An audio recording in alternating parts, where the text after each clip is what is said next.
pedal to the metal as Cybernet brings the best racing games ever in for a pit stop. Be free as a bird. Trapped in a haunted house.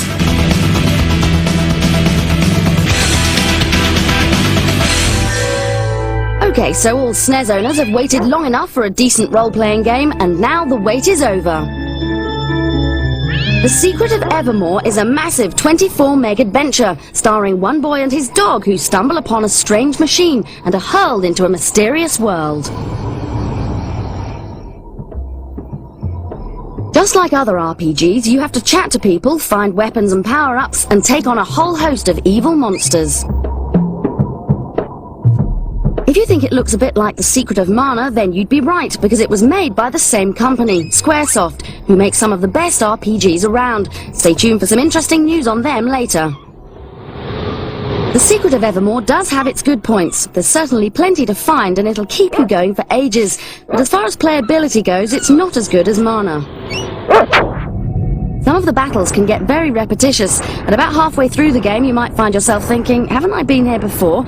But really it's just because it's all a bit samey.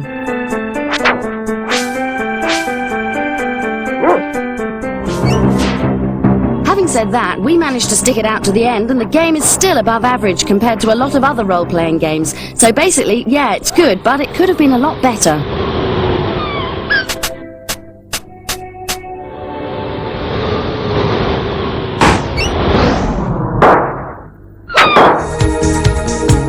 Sticking with strategy, Saturn owners can stretch their building skills to the limit with SimCity 2000. Most of you will have seen or heard of the PC version, and the Saturn one is just as good, if not better. Quite simply, you have to build and maintain a city, starting completely from scratch. Start with the obvious, like houses and roads, and before you know it, you'll have a massive metropolis. Just make sure it's all within your budget. If you're feeling lazy, you can play a scenario game where you select an already built city which has a major problem, like a fire out of control or a flood. The aim here is to bring the situation under control and keep everybody happy and alive. If you need to check things overall, then consult the local paper, which will give you hints on what's happening or needs to be happening, or one of the many charts and updates that you can call up at any time. One thing the Saturn version's got that the PC one hasn't is that if you do well enough, some pods will grow in your city, and in time they'll zoom off into space and colonize up there, but you'll have to be pretty good to get that far. If you'd rather solve problems first and then ask questions, Zero Divide is the latest spin on combat games. Billed with a cast of robot opponents straight out of a Japanese manga movie, comparisons are bound to be made to the upcoming Rise of the Robots 2. Facing 8 steadily tougher and more sneaky robots, Zero Divide's actions are fast and very, very light. That is, until you start to get damaged and your moves and reaction times slow right down. Just when it's all over in other games, you can hang on with one metallic claw and come back in style, literally from the brink. Normally you've got hands and feet to deal with, but here you've got to avoid tails, stingers, pincers and range weapons like this dragon's fiery breath. It's just a shame there isn't a very satisfying feeling each time the metal monsters find their target. Get through those guys and 3 new challenges appear, including the dreaded furry bunny. He may look cute, but he'll have you on the floor before you know it.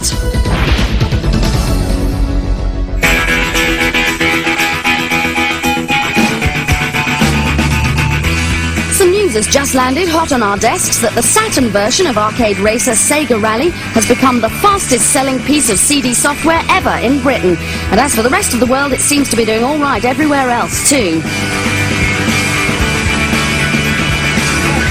Yep, 10,000 copies were sold within the first week of launch, and of course this news makes the top bods at Sega very happy indeed. Let's hope it encourages them to keep making excellent games like this, so Saturn owners are kept happy too. Not so good news now, as the company responsible for most of the best role-playing games ever, SquareSoft, have decided to stop supporting the 16-bit Nintendo. Japanese company have been developing solely for the Famicom and SNES for years, and the relationship's been very good for both sides. But like most other software companies, they've decided to branch out and develop for the next generation consoles, with the PlayStation at the top of their list. SquareSoft are responsible for the game you saw before, The Secret of Evermore, and the brilliant Secret of Mana, with many more classics under their belt. They say they'll develop 2 more titles for the SNES, but that'll sadly be it. Of course, they'll be developing for the Nintendo 64 machine, and you can be sure that anything they do for that will be worth waiting for. Once in a while, a classic game comes along and is never forgotten, and here's one of them. Cast your mind way back to October 1993 and the game that took the video games world by storm, Super Mario Kart. What probably made this game such a winner was the sheer playability. The controls are very responsive, the difficulty levels were just right, and most importantly, it was a whole load of fun. Most of the characters from the Mario platform games are in there: Princess Daisy, Yoshi, and even the evil Bowser. All racers have their own abilities, like Donkey Kong's really heavy and powerful, but his acceleration skills suffer for his road-holding ones. Another bonus of Mario Kart is the ability to pick up objects off the track, which gives you a special item or power. There are 7 items to collect, such as a mushroom, which will give you a short speed burst, or a red shell, which is really a heat-seeking missile, which will make your enemy spin all over the place. There's 20 different tracks to race on, and the aim is to qualify in each cup race, and to go on and win the gold. And of course there's a scoreboard so you can keep track. Mario Kart's certainly not an easy game. Okay, it starts off quite simple, but you'll soon find that the later tracks really are tough.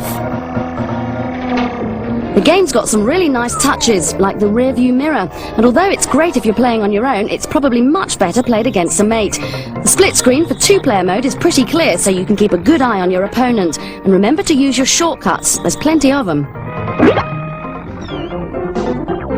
If you're feeling really unfriendly, then have a go at battle mode, which pits 2 players against each other. The aim is to destroy all the bubbles which surround your opponent, and he's got to do the same to you. This is one of the most enjoyable modes to play in.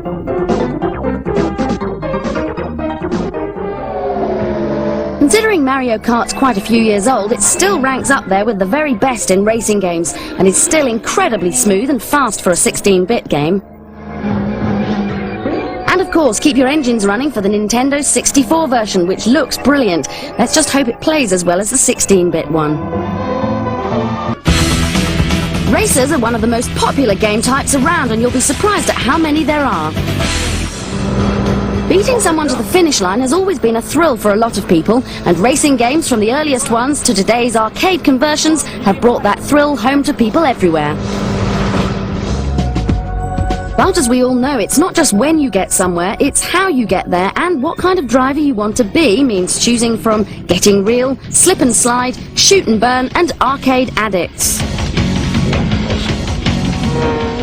Some of the first racers to come out were inspired by the Grand Prix, from the humble pole position with its basic track and graphics to something like IndyCar. Designers have been trying to make things as real as possible.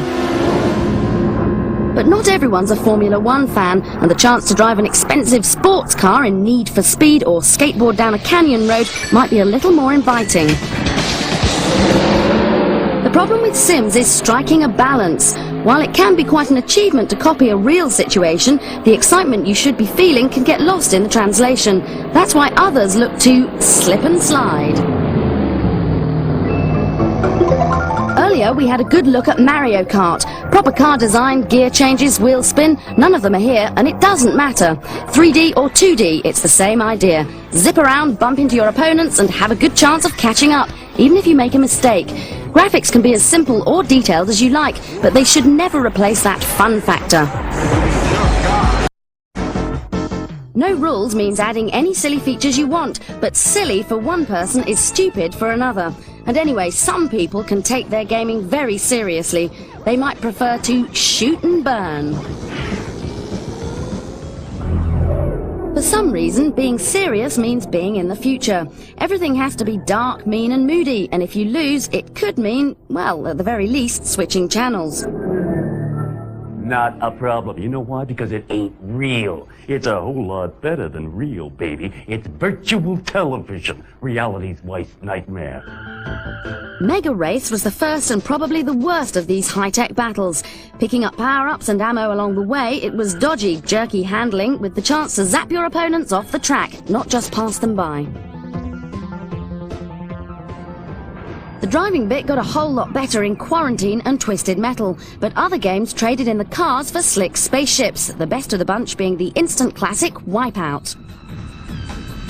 Faster PCs and new 32-bit consoles are blurring the line between what's real, what's fun, and what could be, and at last they're giving arcade addicts what they want.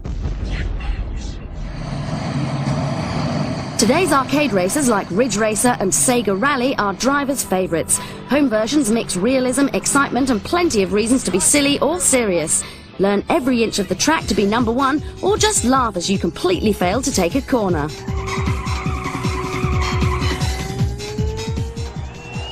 Racing fans haven't had it so good. There's something for every type of driver, but nothing stays still for long. The future's just around the next bend.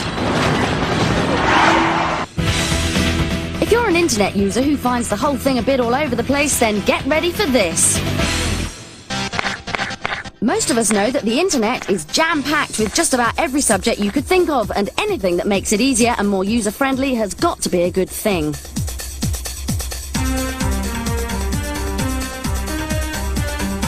Access All Areas comes from Team 17 and Ocean, the software company responsible for video games like Worms, and they reckon this is the most in-depth internet package available. But what's it all about? Well, there's loads of internet tools to help you find your way around, such as World Wide Web utilities, email, a search engine, and lots more. Using an email program, you write a message addressed to an internet email address, which is sent to your post server, a mail sorting office. Although it looks pretty text-based, the overall presentation is more like a multimedia package. There's a comprehensive help system and lots of places to visit, some of them laid out in rooms, like the games room. Or once you're up and running, why not pay a visit to the big room, which gives you stacks of online support to make the whole thing even easier.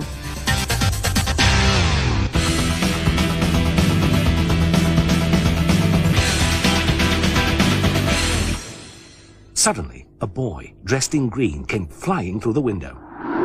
And with him came a ball of light, which darted round and round the room. Mrs. Darling woke with a cry, and Nana came bounding in. She sprang straight at the boy, who quickly leapt out of the window.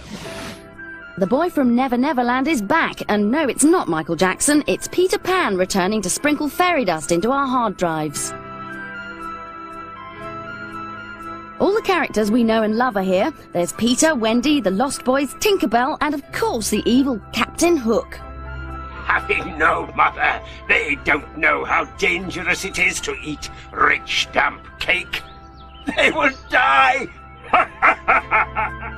In this CD-ROM version of J.M. Barrie's Kiddies classic, the animated sequences and the voices of the Shakespearean actors narrating makes the whole thing come to life. To make it that bit more interesting, some hidden surprises have been added. Click on various parts of the screen and you never know what'll happen. And if you select the words you want to know more about, the explanation will appear before your very eyes. If this enchanting tale gets a bit, well, boring, you could try taking a more active part by playing one of its 4 games. In Marooner's Rock, you have to answer all the questions right to save Michael from a watery grave. Watch out for the crocs, though. Peter Pan is a really cute package for younger children, and it's great for parents who can't be bothered to read their kids a bedtime story. But you might find that Peter's not the nice young lad you always thought he was. Next morning, they were sailing for home. Peter, of course, was the captain and took his place at the wheel. I hope you'll all do your duty as gallant sailors. He called out. But I know you're the scum of the Gold Coast, and if you snap at me, I'll tear you apart. They cheered him and set sail for the Azores. Okay, so that looked a pretty good multimedia package, but what's made the top 10 this week? Catch up with the latest sounds in MTV Unplugged at 10. At 9, go globetrotting with the World Atlas and Almanac. Down 2 to 8, it's Trekkie Heaven with Star Trek Omnipedia. Lion King Print Studios hanging in at 7. Fun and Frolics at 6 with Aladdin Animated Storybook. While Four-Footed Friend Paws drops 1 to 5. At 4, check out some hot history in 1995 Yearbook. See those stars of the silver screen in Cinemania, down 1 to 3. Up 1 to 2, Scan the Night Sky in Redshift 2. But still at number 1, it's the fact-filled Encarta 96. Bogies and bogeymen in this week's previews.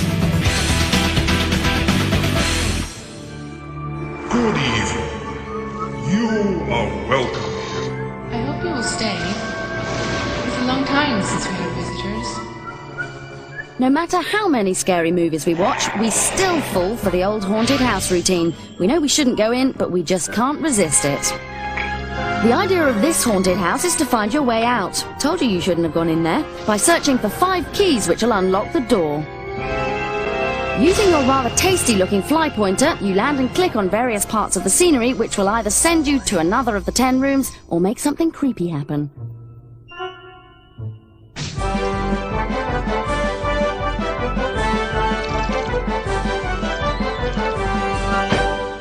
The old skeleton in the closet routine, huh? Or if you're lucky, you'll turn up one of the 5 keys.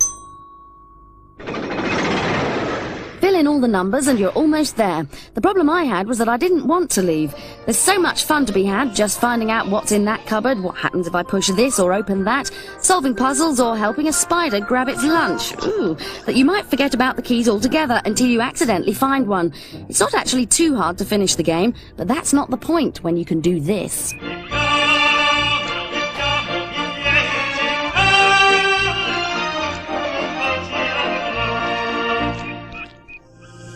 And from bogeymen to bogeys, if you're feeling a bit under par and want to turn your bunkers into birdies, then those clever people at Gremlin have just the club you're looking for. Yep, we're talking golf, and Actua Golf looks like it's going to be a hole-in-one, which is good in golfing terms. This stroll along the fairways is a real treat. It's got a true 3D playing environment, which allows total freedom of movement anywhere on the hole. Add to that all the real rules of the game, a full running commentary, and it looks like Actua Golf will get you closer to the green than tripping over the flag. Well, we've lost out to time again, and I'm going to go and try all those cheats out. After all that jumping around, I'll leave you with some soothing organic art from the incredibly over-talented William Latham, coming to a PC screen near you soon. We've got a completely stunning show lined up for next week, but you'll just have to tune in to find out how brilliant it'll be. And don't forget to keep those letters and emails coming. See ya!